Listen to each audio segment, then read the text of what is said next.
कोल्हापूर शहरातील कळंबा इथं मिळकतीतील गैरव्यवहाराबाबत गेले 3 दिवस राजाराम नरके यांनी उपोषण सुरू केले। दोषींविरोधात प्रशासनाकडून अद्यापही कोणतीही कारवाई झालेली नाही। कोल्हापूरपैकी कळंबा इथल्या सर्वे नंबर 803/1 सर्वे नंबर 803/1 ब या मिळकतीतील गैरव्यवहाराची चौकशी करून दोषींवर कडक कारवाई करण्यात यावी या मागणीसाठी गेली 3 दिवस राजाराम नरके जिल्हाधिकारी कार्यालयासमोर बेमुदत उपोषणाला बसलेत।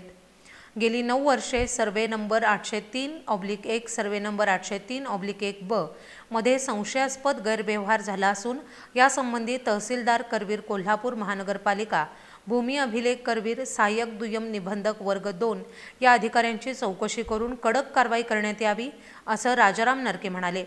या मागणीसाठी नरके यांनी 5 मे पासून बेमुदत उपोषण सुरू केले।